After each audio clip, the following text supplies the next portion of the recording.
انجمن ترقی پسند مصنفین اسلام آباد کی جانب سے تمام حاضرین محفل کو خوش آمدید۔ آج ہم نے اپنے سیشن میں محترم ڈاکٹر ریاض شیخ کو دعوت دی ہے۔ موضوع گفتگو ہے 1952 اور 1954 کے دوران ڈیموکریٹک اسٹوڈنٹ فیڈریشن کی تاریخ اور کردار۔ محترم ڈاکٹر ریاض شیخ زیبسٹ کراچی میں فیکلٹی آف سوشل سائنسز اور ایجوکیشن کے ڈین ہیں۔ آپ جاپان میں 2007 سے 2010 تک Asia journal of global studies میں مینیجنگ ڈائریکٹر بھی رہے ہیں۔ آپ کے کئی ریسرچ پیپرز انٹرنیشنل جرنلز میں چھپ چکے ہیں۔ محترم ڈاکٹر ریاض شیخ 6 کتابوں کے مصنف ہیں۔ مذہبی انتہا پسندی، بنیاد پرستی اور سول ملٹری تعلقات جیسے موضوعات میں آپ کی خاص دلچسپی ہے۔ 2010 میں آپ کو جاپان میں ریسرچ پیپر لکھنے پر ایکسیلنس ایوارڈ بھی دیا گیا ہے۔ آج کے سیشن کی صدارت محترم سید واصف ارشد کریں گے۔ Thank you. دوستوں، ہم شکر گزار ہیں پروگریسو رائٹر ایسوسی ایشن اسلام آباد چیپٹر کے کہ جنہوں نے آج یہ بات چیت کا موقع فراہم کیا اور کسی اہم موضوع پر جس طرح وہ گزشتہ سیشنز بھی کرواتے رہے ہیں، تو یہ شاید اسی کی کنٹینویشن ہے۔ دوستو، آج ہم جس موضوع پر بات کرنا چاہیں گے وہ پاکستان کی تاریخ کا ایک اہم گوشہ ہے، لیکن انفارچونیٹلی جس طرح ہمارے ملک کے اندر ایک اسٹیٹ نیریٹو کے اندر ایک مخصوص قسم کی تاریخ اور اس قسم کی چیزوں کو پروموٹ کیا گیا ہے، وہاں ترقی پسندی اور روشن خیالی کی چلنے تحریکوں کو بڑے برے طریقے سے نظر انداز کیا گیا ہے۔ تو آج ہم جس موضوع پر بات کریں گے وہ ہے ڈیموکریٹک اسٹوڈنٹ فیڈریشن، جس کو ہم DSF بھی کہتے ہیں، کہ اس نے پاکستان کی سیاست میں، پاکستان کی طلبہ تحریک میں کیا اہم کردار ادا کیا اور اس کے کیا اثرات تھے، اور بالآخر کس طرح خوف زدہ ہو کر حکومت کو اس تحریک کے خلاف ایک بھرپور کریک ڈاؤن کرنا پڑا اور طلبہ کی گرفتاریاں ہوئیں، اور بالآخر پاکستان میں ترقی پسندی اور کمیونسٹ پارٹی اور دیگر جو ہے پروگریسو فورسز کو اور ٹریڈ یونینز کو ایک شدید جو ہے اسٹیٹ ریپریشن کا سامنا کرنا پڑا، اور الٹیمیٹلی پاکستان کی سیاست میں ایک جمہوری کلچر کا خاتمہ ہوا، اور پھر جو ہے 1955 کے بعد ون یونٹ کا قیام لایا گیا، اور پھر 1958 میں بالآخر مارشل لا لگا، اور پھر پاکستان جو ہے اس مارشل لا کے بعد ہونے والے انتخابات کے نتیجے میں دو لخت ہوا، اور پھر مذہبی انتہا پسندی نے جنرل ضیاء الحق کے دور میں اس کا عروج آیا، اور اس نے جہاں دوسرے ایکشن لیے ان میں سے ایک ایکشن جو تھا وہ طلبہ تحریک پر لگائی جانے والی پابندی تھی، اور اس کے نتیجے میں 1984 میں لگنے والی یہ پابندی طلبہ تحریک کا پاکستان میں خاتمے کی بنیاد بنی، اور ہم نے دیکھا کہ بالآخر طلبہ نے اگلی جو ہے وہ سیاست تو کی، لیکن بدقسمتی سے وہ سیاست یا تو لسانی بنیادوں پر تھی، یا تو علاقائی بنیادوں پر تھی، یا تو پھر جو جن کو ہم کہیں فرقہ وارانہ سیاست کی روپ دھارا، اور دیکھنا کا نتیجہ ہے کہ کس طرح ایک جو بامقصد ادارے کو کس طرح سے ایک غلط رنگ میں اسٹیٹ پالیسیوں کے نتیجے میں تبدیل کیا گیا۔ تو دوستو، یہ ہمارا جو ہے وہ موضوع ہے جس پر ہم بات کریں گے۔ تو بات شروع کرنے سے پہلے میں یہ کرنا چاہوں گا کہ جہاں ہم بات کرتے ہیں کہ طلبہ جو ہیں ان کا معاشرے کے اندر کیا کردار رہا ہے، تو ہمیں نظر آئے گا کہ دنیا میں خاص طور پر 19ویں صدی میں جہاں جب تعلیم جو ہے چرچ کے چنگل سے آزاد ہوئی اور ایک فارمل جو ہے تعلیم کا نظام قائم ہوا، تو پھر جو ہے طلبہ کے اندر ایک شعور کا، اور جو ہے وہ سیاسی ہو چاہے باقی سے سماجی شعور ہو، اس کی جو ایک سطح جو بلند ہوتی نظر آتی ہے۔ اور پھر جب ہم برصغیر میں بات کرتے ہیں تو برصغیر میں انگریز کے آنے کے بعد ایک فارمل ایجوکیشن کا نظام سامنے آیا، الدو وہ نظام نو آبادیت کی مقاصد کے لیے قائم کیا گیا تھا، لیکن اسی تعلیمی نظام کے اندر کچھ طلبہ جو اپنی تعلیم کے حصول کے لیے بیرون ملک گئے، جو کہ بعد میں ہندوستان میں ترقی پسند سیاست اور نیشنلسٹ پولیٹکس کے جو لیڈرز بن کے سامنے آئے، ان میں جو ہے ہمارے سامنے ایون کے جنہاں کا خود نام آ جاتا ہے، چاہے وہ نہرو ہوں چاہے دوسرے لوگوں، اور پھر بائیں بازو کے تمام جو سرکردہ رہنما ہیں وہ یورپ گئے اور یورپ سے تعلیم حاصل کی، جس میں سید سجاد ظہیر ہمارے سامنے آتے ہیں، جس میں کہ ایم اشرف کا نام ہمارے سامنے آتا ہے۔ اس طرح یہ وہ نوجوان تھے جو واپس آئے تو وہ شعور اپنے ساتھ لے کر آئے، اور انہوں نے برصغیر کے اندر جو ہے طلبہ تحریک کو منظم کرنے میں بڑا اہم کردار ادا کیا۔ اس لیے ہمیں نظر آتا ہے کہ 1927 میں پہلی مرتبہ پنجاب کے اندر یا دوسرے علاقوں کے اندر جہاں طلبہ تحریک کی سرگرمیاں تیز ہوئیں، جس میں بھگت سنگھ اور باقی لوگوں کا نام شامل ہے کہ جنہوں نے بڑی ینگ ایج میں جو نوآبادی نظام کو چیلنج کیا اور اس کے نتیجے میں ایک تحریک جو ہے وہ آگے بڑھایا، تو یہ پہلو تھا۔ لیکن جب ہم بات کرتے ہیں کہ بالآخر کس مقام پر جا کے طلبہ تحریک نے برصغیر میں ایک باقاعدہ شکل لی، تو وہ اب کہتے ہیں کہ 1936 میں لکھنؤ میں جب طلبہ کا ایک بڑا کنونشن ہوا اور اس میں دونوں بڑی جو پارٹیاں تھیں کانگریس اور مسلم لیگ کے رہنما جن میں جواہر لال نہرو اور جناح صاحب خود شامل تھے، وہ اس میں شریک ہوئے، اور اس کے نتیجے میں آل انڈیا اسٹوڈنٹ فیڈریشن کا قیام عمل میں لایا گیا، اور جس کا مقصد یہ تھا کہ وہ جس طرح تحریک سیاسی بنیادوں پر چل رہی ہے، اسی طرح سیاسی طلبہ کے اندر بھی ایک شعور اور وہ آگاہی کرنے کے لیے اس کو منظم کرنے کے لیے کیا جائے۔ اور اس کے اگلے سال جو ہے 1937 میں مسلم لیگ نے آل انڈیا اسٹوڈنٹ فیڈریشن سے علیحدگی اختیار کر کے آل انڈیا مسلم اسٹوڈنٹ فیڈریشن کا قیام ہو گیا۔ تو یہ دو بڑی فیڈریشن سامنے آئی جو کہ صغیر کی تقسیم تک نمایاں طور پر اپنے جو طلبہ تحریک اور طلبہ کے مقاصد اور طلبہ کے جو مسائل تھے ان کو ریز کرتی آئیں اور چیز چلتا رہا۔ تقسیم کے بعد جب ہم نے دیکھا تو سب سے بڑی طلبہ یونین تو مسلم اسٹوڈنٹ فیڈریشن تھی جب پاکستان بنا، جس میں شیخ مجیب الرحمان جیسے لوگ بھی شامل تھے جو کہ بعد میں مشرقی پاکستان اور اس کے بعد بنگلہ دیش کے وزیر اعظم بنے، تو ایک بہت بڑی صورتحال تھی۔ لیکن اس کے فوراً بعد جماعت اسلامی نے اپنی ایک ذیلی طلبہ تنظیم قائم کی، جمعیت اسلامی جمعیت طلبہ کے نام سے 1949 میں، اور پھر جب یہ صورتحال اس طرح چل رہی تھی تو ہم نے دیکھا کہ جس طرح کے تقسیم کے وقت بہت بڑے دعوے کیے گئے تھے کہ ایک ایسی ریاست بنے گی جو فلاحی ریاست ہوگی، جس کے اندر جو ہے عوام کے مسائل حل ہوں گے، جن کے اندر جو ہے عوام کی فلاح کے لیے کام کیا جائے گا۔ لیکن کچھ ہی عرصے بعد یہ بات بڑی واضح طور پر سامنے آنے لگی کہ یہ ریاست جو ہے اپنے اس مقاصد سے کو پورا کرنے کے بجائے کچھ ثانوی قسم کی چیزوں میں الجھی ہوئی ہے۔ مثلا آبجیکٹیو ریزولوشن ہمارے پاس سامنے آ جاتا ہے، اسی طرح جو ہے وہ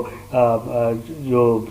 دیگر قوموں کی زبانیں ہیں ان پر اعتراضات اٹھائے جاتے ہیں، جس کے نتیجے میں بنگال کے اندر جو بنگالی زبان کی حیثیت برقرار کرنے کے لیے بہت بڑی تحریک نظر آتی ہے۔ تو اس صورتحال میں جب آپ کا تعلیم پر کوئی دھیان نہیں تھا، آپ سیٹو اور دوسری قسم کے الائنسز میں جانے کی تیاریاں کر رہے تھے، تو طلبہ نے اپنے مسائل پر خود سوچا اور انہوں نے سوچا کہ جی ہماری بھی ایک آواز ہونی چاہیے اور ہمیں اپنی آواز کے لیے اکٹھا ہونا چاہیے۔ تو اس سارے سینیریو کے اندر جب کہ تقسیم ہو چکی تھی، لاکھوں کی تعداد میں لوگ جو ہے تو مختلف علاقوں سے منتقل ہو کر آ چکے تھے، اب تک نہ ان کی رہائش کا انتظام تھا، نہ ان کے دیکھ بھال تھی، نہ کوئی تعلیمی سہولیت بہتر تھی۔ تو اس ساری صورتحال کے اندر اس تحریک کا ابھر کر آنا ایک فطری عمل تھا کہ جب آپ اتنے مسائل میں گھرے ہوئے ہوں تو الٹیمیٹلی آپ چاہتے ہیں کہ اپنی تحریک کو ایک باقاعدہ شکل دیں اور تحریک جو ہے وہ اپنی صورت میں اپنے مطالبات کو، اپنے مقاصد کو، اغراض کو آگے بڑھائے۔ تو یہ دیکھنا یہ کہ یہ کیا ڈیموکریٹک اسٹوڈنٹ فیڈریشن یا ڈی ایس ایف جو ہے وہ ایک خاص جو ہے وہ عمل سے گزر کر تشکیل آئی، تو اس میں دو پہلو ہیں۔ ایک یہ ہے کہ ایک جو ہے وہ طلبہ کا بڑا اسٹرانگ گروپ جو پنڈی میں کام کر رہا تھا، جس میں پروفیسر مسعود تھے، جس میں ایوب مرزا صاحب تھے، جس کے اندر عابد حسن منٹو صاحب تھے، اس قسم کے لوگ تھے جو کہ یہاں پر پنڈی کے میں طلبہ کے گورڈن کالج اور دوسرے علاقوں میں طلبہ تحریک کو ایک شکل دے رہے تھے، انہوں نے ایک مقامی سطح پر اس کو شکل دی ہوئی تھی۔ جبکہ اس سے 2000 کلومیٹر دور جو ہے کراچی میں تو وہ طلبہ جو کہ مائیگریشن کر کے وہاں آئے ہوئے تھے، انہوں نے بھی انہی لائنز پر سوچا، انہوں نے ایک تنظیم بنانے کا سوچا، اور کیونکہ جمہوریت کا فقدان تھا، ہم مختلف ہیلے بہانوں سے انتخابات جو ہے ملتوی کرتے چلے آئے تھے، تو طلبہ نے اس تحریک کا نام ڈیموکریٹک اسٹوڈنٹ فیڈریشن رکھنے کا سوچا کہ ایک جمہوری عمل سے آنے والی تحریک، اور وہ کراچی میں اس کو متحد کرنے میں جو نام نمایاں تھے ان میں ڈاکٹر محمد سرور تھے، اس میں جو ہے حسین علوی صاحب تھے، ڈاکٹر ہاشمی تھے، ان میں ڈاکٹر ادیب الحسن رضوی صاحب تھے، اور ان کے اندر ڈاکٹر ہارون تھے، اور اس قسم کے بہت سے لوگ تھے جو کہ طلبہ تحریک کے ساتھ. سلیم ہاشمی صاحب تھے ڈان کے ایڈیٹر، جن کا 15 دن پہلے انتقال ہوا. مظہر سعید صاحب تھے. تو یہ وہ طلبہ تھے جو کہ اس قسم کی صورتحال کو پیش کر رہے کو اپنے سب فیس کر رہے تھے. تو انہوں نے اس تحریک کو جوڑنے کا فیصلہ کیا، اور پھر بالآخر انہوں نے جو ہے وہ کراچی کے اسٹوڈنٹس کے اور باقی ملک کے اسٹوڈنٹس کے مسائل کو سمجھنے کی کوشش کی، اور بالآخر آپ جو 8 بنیادی مسائل تھے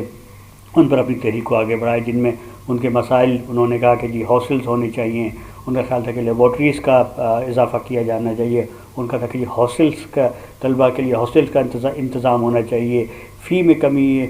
ہونی چاہیے، اور جو فی ہے وہ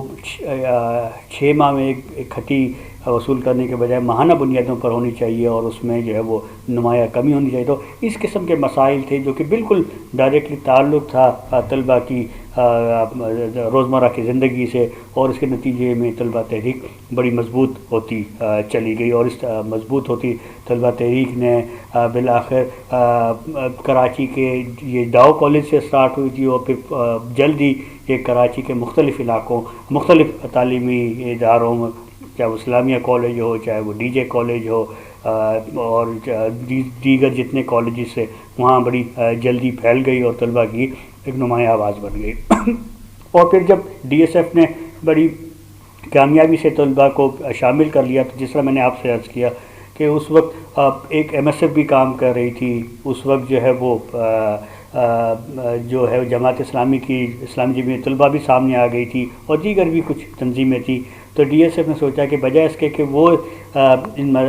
اس پر اکیلے بات کریں جس کا کہ شاید بہت زیادہ اثر نہ ہو، تو کیوں نہ ایک کلیکٹیو باڈی بنا لی جائے جس میں تمام طلبہ تنظیموں کو شامل کیا جائے. جس کے نتیجے میں انہوں نے I C B inter collegiate body کے نام سے ایک کمیٹی تشکیل دی، جس کے اندر تمام دیگر تنظیموں کے سے لوگوں کو بھی شامل کیا گیا، اور ایک جمہوری کلچر کو فروغ دینے کے لیے جو وہ کوشش کی گئی. تو اس کے نتیجے میں بالآخر ایک متحدہ طور پر ایک چارٹر آف ڈیمانڈ تیار کیا گیا. چارٹر آف ڈیمانڈ جو ہے وہ حکومت تک پہنچایا گیا، لیکن وہی جو میں نے آپ سے عرض کیا کہ اس وقت حکومت کے جو پریورٹیز تھیں، ان کی جو ترجیحات تھیں کچھ اور تھیں، اور طلبہ یا تعلیم یا صحت یا اس قسم کے دیگر شعبے ان کی ترجیحات میں کہیں بھی شامل نہ تھے. تو طلبہ کے نے یہ جو ڈیمانڈس تھیں، یہ مطالبات تھے، کئی بار دہرائے، لیکن ان پر کوئی خاص اثر نہ ہوا، جس کے نتیجے میں بالآخر دسمبر 1992 میں طلبہ نے جو اس وقت وزیر تعلیم تھے ان تک پہنچنے کی کوشش کی، ان تک مطالبات پہنچانے کی کوشش کی. اس کا کوئی اثر نہ ہوا. بالآخر طلبہ نے کہا کہ اگر یہاں تک نہیں ہوتا ہے تو پھر ہم ایک احتجاج ریلی نکالیں گے، ہم مطالبات کو جلوس کی صورت میں لے کے جائیں گے، اور جو وزیر تعلیم ہے فضل صاحب، ان تک ہم یہ مطالبات پہنچائیں گے. جس کے نتیجے میں 7 جنوری کو جو یہ طلبہ نے ایک تحریک وہ جلوس کی صورت میں وہ ڈی جے کالج سے لے کر وزیر تعلیم کے گھر تک جانے کی جب کوشش کی ایک جلوس کی صورت میں، تو ان پر تشدد کیا گیا. ان پر جو ہے وہ لاٹھیاں برسائی گئیں، ان پر آنسو گیس کے شیل برسائے گئے، اور جو ہے طلبہ کی گرفتاریاں ہوئیں. تو طلبہ ان کا خیال تھا کہ شاید اس تشدد کے بعد طلبہ جو ہے وہ ہار مان جائیں گے، اور طلبہ جو ہے وہ اپنی تحریک کو جو ہے وہ سے باز آ جائیں گے. لیکن ایسا نہیں ہوا، بلکہ طلبہ نے ان تھانوں کا گھیراؤ کر دیا جہاں پر یہ ان کے کچھ لیڈرز کو، ڈاکٹر سرور کو، ادیب رضوی صاحب کو، دیگر کو رکھا گیا تھا، اور انہوں نے بالآخر اپنے ساتھیوں کو آزاد کرایا اور اعلان کیا کہ اب اگلے دن اس سے بڑا جلوس نکالا جائے گا. تو اس کے اگلے دن جو ہے ریاست نے جو ہے دفعہ 144 نافذ کر دی، اور جو ہے اور روکنے کی بہت کوشش کی. لیکن طلبہ جو اس زمانے میں کہا جاتا ہے کہ 3 سے 4 ہزار کی تعداد میں طلبہ جو ہے اکٹھا ہوئے، دوبارہ جو ہے وہ ڈی جے کالج کے گراؤنڈ میں، اور وہاں سے انہوں نے دوبارہ مارچ شروع کیا۔ تو اب ریاست نے اس سے بڑا تشدد کرنے کا سوچا اور بالآخر جو ہے وہ اسٹریٹ فائرنگ کی گئی، جس کے نتیجے میں 26 جو ہے ہلاکتیں ہوئیں، جس میں طلبہ بھی تھے اور کچھ عام لوگ بھی تھے جو جن مارکیٹوں سے گزر رہے تھے، ان کی بھی ہلاکتیں ہوئیں۔ تو ایک بہت بڑا واقعہ تھا کہ ابتدائی دنوں میں اتنی بڑی جو ہے وہ ہلاکتیں ہوئی تھی پیمانے پر، اور سینکڑوں جو ہے طلبہ اور یہ جو ہے وہ زخمی ہوئے۔ شہر کے مختلف علاقوں میں حالات کو خراب دیکھتے ہوئے فوج کو بلایا گیا، شہر کے کئی علاقوں میں جو ہے وہ کرفیو نافذ کر دیا گیا تاکہ اس حالات کو جو ہے وہ کنٹرول کیا جا سکے۔ لیکن طلبہ جو ہے پھر بھی اپنی تحریک سے جب باز میں آئے اور انہوں نے کہا کہ ہم اس کو آگے بڑھائیں گے، اور انہوں نے جنازے اور اس سارے ایشوز کو ریز کیا، تو بالآخر ریاست کو مجبور ہونا پڑا۔ وزیر اعظم خواجہ ناظم الدین تھے، انہوں نے طلبہ سے اپنا مذاکرات کرنے کی جو ہے وہ حامی بھر لی کہ جی ہم اس کو مذاکرات کریں گے۔ طلبہ نے ان پر آمادگی ظاہر کی، اور ایک ڈیلیگیشن جو کہ ڈاکٹر سرور، اقبال احمد خان اور دیگر لوگوں پر مشتمل تھا، وہ وقت جو ہے وہ وزیر اعظم سے ملا اور وزیر اعظم سے مطالبات پیش کیے۔ تو وزیر اعظم نے کہا کہ آپ کے مطالبات تو بالکل جائز ہیں، ہم اس پر اگلے 2-3 ماہ کے اندر بالکل مکمل طور پر عمل درآمد کریں گے، اور اس کے نتیجے میں آپ کے مطالبات پورے ہوں گے۔ لیکن ظاہری بات ہے وہ ملک جو ہے وہ سیاسی قیادت سے زیادہ ملک کو بیوروکریسی چلا رہی تھی، تو الٹیمیٹلی سارے معاملات یا تو حل کرنا یا ان کا سلوشن نکالنا جو ہے وہ بیوروکریسی کے دسترس میں تھا۔ تو مطالبات وہیں تک ٹھہرے، اور اس وقت جو مطالبات تھے ان کو ڈسکس کرنے کے لیے کمشنر کراچی اور دیگر لوگوں کو جو ذمہ داری سونپی گئی، جن میں ٹی ایم نقوی صاحب کا بڑا نام تھا کہ جو کمشنر کراچی تھے۔ جب طلبہ ان سے ملے تو ٹی ایم نقوی صاحب نے وزیر اعظم کی دی گئی جو ہے وہ ہدایات کو بالکل مکمل طور پر نظر انداز کرتے ہوئے اسٹوڈنٹس کے اوپر چڑھائی کی، اور اسٹوڈنٹس کے اوپر غصے کا اظہار کیا کہ جی آپ، اور انہیں جو ہے وہ جو آج بھی جس طرح ہم کہتے ہیں کہ جی ملک دشمن اور غدار اور کسی کا ایجنٹ، تو طلبہ کو آج اس وقت بھی وہی نام دیا گیا کہ اس وقت جب کہ ملک مسائل سے گھرا ہوا ہے اور آپ جو ہے ملک میں جو ڈی بیلنس کرنے کے لیے عدم استحکام پیدا کرنے کی کوشش کر رہے ہیں، سیاسی ماحول کو ڈسٹرب کرنے کی کوشش کر رہے ہیں، ان کو باز آ جانا چاہیے اور دیکھا جائے گا آپ کے مطالبات پر جو کچھ ہو سکتا ہے ہم کریں گے۔ تو یہ تصور دیکھیے کہ طلبہ جو ہے وہ کس طریقے سے اپنے مطالبات پیش کر رہے ہیں اور وہ اس پر عمل نہیں ہو رہا۔ جب یہ بھی نہ ہوا تو طلبہ نے بالآخر 15 دن بعد جو ہے 26 جنوری 1900 جو ہے وہ 53 کو یہ آخری الٹیمیٹم وہ حکومت کو دیا کہ اگر مطالبات پر عمل نہیں کیا جا سکتا تو پھر وہ ایک دوبارہ احتجاجی تحریک کا آغاز کریں گے، جس کے نتیجے میں حکومت نے پریشر میں آ کے کچھ مطالبات تو تسلیم کیا، باقی مطالبات پر بازی دی۔ طلباء نے یہاں سے ڈی ایس ایف کے جو طلباء تھے انہوں نے یہاں سے حوصلہ پکڑ کے سوچا کہ اس تحریک کو اب صرف کراچی تک محدود نہیں ہونا چاہیے بلکہ اس تحریک کو پورے ملک میں پھیلانا چاہیے، جس کے نتیجے میں طلباء کے گروپ بنائے گئے، ڈیلیگیشن آئی سی بی کے انڈر امبریلا، جنہوں نے ملک کے پورے ملک کے جو ہے وہ دورے کیے، جس میں پنجاب میں ملتان سے فیصل آباد، لاہور اور جو ہے راول پنڈی اور دیگر علاقوں کے دورے کیے گئے۔ ساتھ ہی ساتھ میں طلباء کا ایک بڑا ڈیلیگیشن جو ہے وہ مشرقی پاکستان بھی دورے پر گیا، اور وہاں مشرقی پاکستان میں اس وقت جس طرح میں نے آپ سے پہلے عرض کیا کہ بنگالی زبان اور بنگالی جو شناخت کے اوپر پہلے ہی ایک طلباء کے اندر تحریک و تصور موجود تھا، تو ڈی ایس ایف کا کیونکہ جو ایجنڈا تھا وہ ایک پروگریسو ایجنڈا تھا، وہ قوموں کی شناخت، قوموں کی زبان، قوموں کے مسائل، قوموں کی جو ہے وہ سیاست کے حق کو تسلیم کرتی تھی۔ اس کے نتیجے میں مشرقی پاکستان میں بھی ڈی ایس ایف کو بہت پاپولرٹی ملی، اور اس کے نتیجے میں ڈی ایس ایف نہ صرف پورے مغربی پاکستان بلکہ مشرقی پاکستان کے اندر بھی ایک پاپولر جماعت بن کر ابھر کر آئی۔ اسی طرح ڈی ایس ایف نے بلوچستان کے بھی دورے کیے، اسی طرح جو آج ہم جس کو کے پی کہیں وہاں کے بھی دورے کیے، تو ایک پاپولر جماعت بن گئی اور اس کا ایک پاپولر طلبہ تحریک کے طور پر سامنے آئی، جس کے نتیجے میں انہوں نے بہت سی چیزیں آگے جا کے کی. مثلا انہوں نے اسی دوران یہ سوچا کہ مختلف جو طلبہ تنظیمیں تھیں جن میں MSF تھی یا جن کے اندر IJT جمعیت اسلامی جمعیت طلبہ تھی، یہ اپنے جو ہے وہ میگزینز اور شمارے بھی نکالتے رہتے تھے، جس کا ایک نام اویکننگ تھا اور دوسرا نام جو ہے وہ مسلم وائس تھا. تو اس کے نتیجے میں DSF نے سوچا کہ کیوں نہ ہم بھی ایک جو ہے وہ ایک جریدہ نکالیں جو کہ پاکستان میں طلبہ کے مسائل کے ساتھ ساتھ پاکستان میں پروگریسو اور جس کو ہم کہتے ہیں ترقی پسند سیاست کے سوچ کو آگے بڑھانے کا عمل کرے. تو جس کے نتیجے میں طلبہ نے اسٹوڈنٹ ہیرالڈ کے نام سے ایک جو ہے وہ رسالہ نکالا جو کہ فورٹ نائٹلی تھا، 15 روزہ شائع ہوتا تھا. DSF کے طلبہ کے لیے بڑے مسائل تھے کہ اس شمارے کو کس طرح آگے بڑھائیں، کیونکہ یہ سارے وہ طلبہ تھے جو کہ انتہائی قسم پرسی کی حالت میں رہتے تھے، جن کے پاس نہ تو اپنی تعلیم کے لیے وسائل تھے نہ دیگر چیزوں کے وسائل تھے. لیکن اس کے باوجود انہوں نے ہمت پکڑی اور پروفیسر SM نسیم جو کہ آج کل اسلام آباد میں رہائش پذیر ہیں، SM نسیم صاحب نے جو ہے ایک ذمہ داری لی. بڑے مشکل حالات میں انہوں نے اس پر پھر کسی اور وقت تفصیلی بات کی جا سکتی ہے، انہوں نے یہ رسالہ نکالا اور یہ رسالہ بہت پاپولر ہو گیا اور ہزاروں کی تعداد میں بکنے لگا. سندھ میں،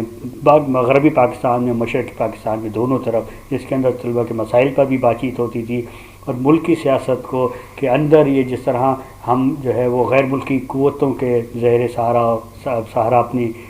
فورن پالیسی بنا رہے تھے، ان کی گرانٹ پر زندہ رہنے کی کوشش کرنا چاہ رہے تھے. ہم جو ایک وہ کولڈ وار کی صورتحال میں ایک جو کیپٹلسٹ بلاک کا حصہ بننے جا رہے تھے. تو اس کے نتیجے میں یہ جو DSF کے اسٹوڈنٹ تھے یہ اس پہ بہت کرٹیسائز کرتے تھے. اس کے اندر ایک بہت بڑا نام ہے اب سید ابوالفضل صاحب کا، جو کہ بعد میں پاکستان کی فورن سروسز کا ہے، میں بھی شامل ہوئے، بہت جگہ ڈپلومیٹس بھی رہے. وہ پاکستان کی فورن پالیسی کا بہت تنقیدی مضامین لکھا کرتے تھے. اس طرح ڈاکٹر سرور تھے اور باقی تمام جو ساتھی تھے وہ اس پہ بڑا کام کیا کرتے تھے. تو یہ ایک بہت بڑا کنٹریبیوشن. دوسرا کنٹریبیوشن DSF کا یہ تھا کہ DSF نے صرف اپنے آپ کو یہ طلبہ کے مسائل تک محدود نہیں رکھا، بلکہ معاشرے کے اندر جو ثقافتی جو سرگرمیاں ہیں ان کو بڑھانے میں بھی بڑا رول پلے کیا. انہوں نے جو ہے وہ کراچی کے جو سینما گھر تھے ان کے اندر ہفتے میں ایک دن مانگ لیتے تھے، جہاں پر وہ طلبہ کو جو پروگریسو جو موویز تھیں، مطلب جو چائنا میں بن رہی تھیں، جو سوویت یونین میں اس وقت بن رہی تھیں، ان کے سفارت خانوں سے وہ جو فلمیں لاتے تھے اور بہت ارزاں اور تقریباً جو ہے وہ بہت کم جو ہے وہ چارجز پر وہ فلمیں دکھائی جاتی تھیں، جس میں صرف نہ صرف طلبہ ہوتے تھے بلکہ دیگر نوجوان اور دوسرے گروپ بھی ہوتے تھے. اس طرح طلبہ نے سوسائٹی کے اندر ایک پروگریسو اور ترقی پسند سوچ کو جس طرح آگے بڑھانے میں کام کیا. تو یہ اس کا ایک دوسرا تھا کہ ایک طرف وہ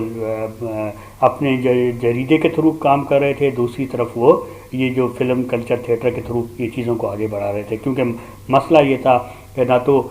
جو ہے پاکستان کا مین اسٹریم میڈیا تھا، مطلب پریس کی میں بات کر رہا ہوں، اس وقت تو الیکٹرانک تھا نہیں. میں جو سوائے پاکستان ٹائمز اور امروز کے باقی اخبارات کو جگہ نہیں دیتے تھے، بالکل جو ہے وہ نظر انداز کیا جاتا تھا، اس لیے انہوں نے یہی کام کیا. اور دوسری طرف جب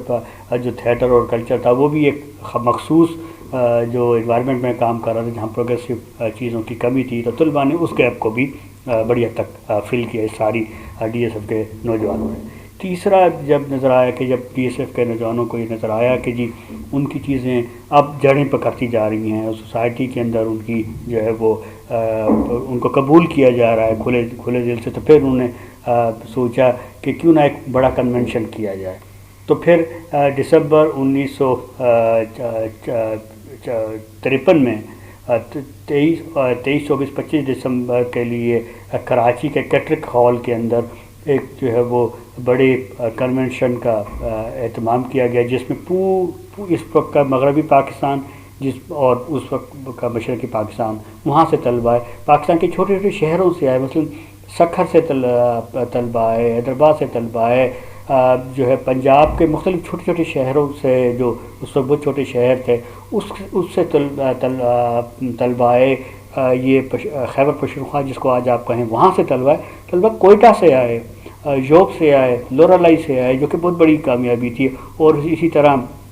مشرقی پاکستان میں ڈھاکہ، چٹگانگ اور دیگر جو وہاں کے جو شہری نواکلی اور وہاں سے طلبہ بڑی تعداد میں اس میں شریک ہوئے، اور اس میں جو ہے جو فیمیل طلبہ تھے ان کی بھی تعداد ایک بہت حد تک شریک ہوئی۔ اور جب یہ کنونشن سٹارٹ ہوا تو اس کنونشن کو ریاست کی جو ہے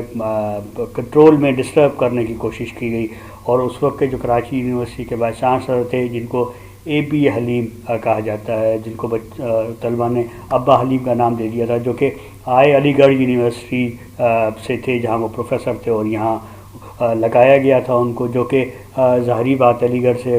مسلم بیوروکریسی کی اشرافیہ نکلی تھی، تو ان سے ان کے بہت تعلقات تھے، اور اسی بنیاد پر ان کو یہاں وائس چانسلر لگا دیا گیا تھا، اور ان کی بات کو کوئی نہ نہیں کرتا تھا، اور وہ طلبہ کی جو کسی مطالبات کو سننے کو تیار نہیں تھے، اور وہی تھے جو کہ بیوروکریسی سے ڈیل کیا کرتے تھے، اور مسلم اشرافیہ کا ایک نمائندے کے طور پر سامنے تھے۔ اور اس طرح جب یہ کنونشن ہوا کیٹرک ہال کے اندر، تو ایک طرف وہ ریاست تھی جس نے جو ہے اس کو روکنے کی کوشش کی، مطلب پولیس کے کو یوز کیا گیا کہ اس کو روکنے کے لیے، اور دوسرا طلبہ کے اندر اب اے بی حلیم صاحب نے ایک طلبہ کا ایک ایسا گروپ قائم کیا تھا جو کہ رجت پسندوں پر مشتمل ایک گروپ تھا، جو کہ ڈی ایس ایف کی جو ہم کہتے ہیں پروگریسو پولیٹکس جو ہے اس سے کسی طرح متفق نہیں تھے، تو انہوں نے دو طریقے سے اس کو جو ہے وہ ڈسٹرب کرنے کی کوشش کی، ایک ریاست کے جبر کے، اور دوسرا جو ہے وہ طلبہ جو کہ ریاستی کنٹرول میں تھے۔ لیکن اس کے باوجود یہ کنونشن بڑا کامیاب رہا، اور کنونشن کے نتیجے میں چیزیں آگے بڑھی، اور اس کے بعد نتیجے میں جب لگا کہ اب یہ مزید آگے کی طرف جائیں گی، تو اس دوران 1954 آ گیا، اور 1954 وہ عرصہ تھا کہ جب پاکستان میں ریاست نے سوچا کہ پاکستان میں پروگریسو پولیٹکس کا خاتمہ ہونا چاہیے، اور پھر جو ہے اپریل مئی کے عرصے میں پاکستان میں پروگریسو جو ہمارے ایلیمنٹس تھے ان کو کنٹرول کرنے کے لیے، ان کا خاتمہ کرنے کے لیے ریاست نے ایک جو ہے وہ زبردست آپریشن کیا، جس کے نتیجے میں کمیونسٹ پارٹی آف پاکستان کو بین کیا گیا۔ اس کے نتیجے میں جو ٹریڈ یونینز کی ان کی ایکٹیویٹیز کو کنٹرول کرنے کے لیے ان کا خاتمہ کیا گیا، اور تیسرا جو تھا وہ student federation D S F کے وہ پابندی لگائی گئی، اور اس پر الزام لگایا گیا کہ جی یہ جو ہے غیر ملکی ایجنڈے پر کام کر رہی ہے، یہ کمیونسٹ بلاک کی پولیٹکس پر کام کر رہی ہے، ان کو سوویت یونین سے فنڈنگ ملتی ہے، اور یہ جو ہے ملک میں عدم استحکام جو ہے وہ پیدا کرنا چاہتے ہیں۔ اور نہ صرف پابندی لگائی گئی بلکہ جو ہے وہ جتنی کمیونسٹ لیڈرشپ تھی ان کو بھی جیلوں میں ڈالا گیا، جتنے بڑے ٹریڈ یونین کے لوگ تھے ان کو بھی جیلوں میں ڈالا گیا، اور پہلی مرتبہ طلبہ کو جیلوں میں ڈالا گیا، اور طلبہ کو جن میں چاہے وہ ڈاکٹر ادیب الحسن رضوی ہوں، ڈاکٹر جو ہے وہ سرور ہوں، یا جیسے میں نے بتایا پروفیسر ایس ایم نسیم ہوں، یا جتنے سرکردہ سیاسی جو ڈی ایس ایف کی قیادت تھی ان سب کو جیلوں میں ڈال دیا گیا، ان کی تعلیم کا جو ہے وہ مختلف خاتمہ ہوا۔ لیکن طلبہ جب سال میں جیل میں گزار کر آئے تب بھی وہ اسے اپنے پیچھے نہ ہٹے، بلکہ انہوں نے اس تحریک کو آگے بڑھایا۔ تو میرا کہنے کا مقصد یہ ہے کہ یہ تحریک جس طرح آگے بڑھی، اس تحریک نے جس طرح مثبت کردار ادا کیا پاکستانی سماج میں پروگریسو پولیٹکس کو آگے بڑھانے کے لیے، ہم اس کا کہیں ذکر نہیں کرتے۔ اگر ہمیں سوچنا یہ چاہیے کہ یہ طلبہ اس زمانے میں جس طرح انہوں نے نہ صرف اس وقت پازیٹیو رول ادا کیا بلکہ اپنے تعلیم کے خاتمے کے بعد یہ دوبارہ جب عملی زندگی میں آئے تب بھی انہوں نے بڑا اہم کام کیا، چاہے وہ پروفیسر نسیم ہوں، چاہے ادیب الحسن رضوی صاحب ہوں، ڈاکٹر سرور ہوں، ڈاکٹر ہارون ہوں، یہ ڈاکٹر ایوب مرزا ہوں راولپنڈی سے، ان سب نے بڑا، چاہے وہ عابد حسن منٹو صاحب ہوں، ان سب نے بڑا مثبت کردار ادا کیا۔ تو آج جب طلبہ تحریک سے ہم دوبارہ بحالی کی بات کرتے ہیں تو ایک جو بڑا الزام لگایا جاتا ہے کہ طلبہ تحریک جو ہے وہ تو منفی سیاست کرتی ہے، وہ ایسی سیاست کرتی ہے جس کے نتیجے میں کوئی مثبت تبدیلی نہیں آتی۔ تو میرا خیال ہے کہ یہ ڈی ایس ایف کی تحریک ہے، یہ ہم سیلف جو ہے یہ ایک ہمیں وہ جو ہے آئیڈیا دیتی ہے کہ نہیں، طلبہ جو ہے معاشرے کے اندر ایک بہت مثبت کردار ادا کر سکتے ہیں اور مثبت کردار سے ہی معاشرے آگے بڑھتے ہیں. اور پھر ڈی ایس ایف سے یہ جب معاملہ اگلے جو گروپ تھا 1960 کی دہائی میں این ایس ایف کی طرف ٹرانسفر ہوا تو این ایس ایف نے اس تحریک کو آگے بڑھایا جس میں معراج محمد خان جیسے لوگ ہمارے پاس سامنے آئے, جس میں ڈاکٹر رشید ہمارے پاس سامنے آئے اور بہت بڑے بڑے لوگ ہمارے پاس جس میں ڈاکٹر ٹیپو سلطان آئے, ڈاکٹر شیر شاہ آئے, بڑے بڑے نام ہمارے پاس سامنے آئے جنہوں نے پاکستان میں جو ہے وہ عام لوگوں کی بات کی, چاہے وہ پی ایم اے پاکستان میڈیکل ایسوسیشن کا مضبوط ہونا اور سب کچھ ہونا, یہ انہی طلباء کا دیا عمل ہے. بھٹو نے جب اس ملک میں صحت کی ایک پالیسی دینے کی کوشش کی تو اس کو بھی یہ ڈاکٹر ہاشمی جو یہ دیگر لوگ تھے جنہوں نے اس جو ہے وہ عمل کو آگے بڑھایا. ڈاکٹر ادیب الحسن رضوی کا SIUT آج بھی ایک مثال ہے کہ انہوں نے کس طرح سے چلایا.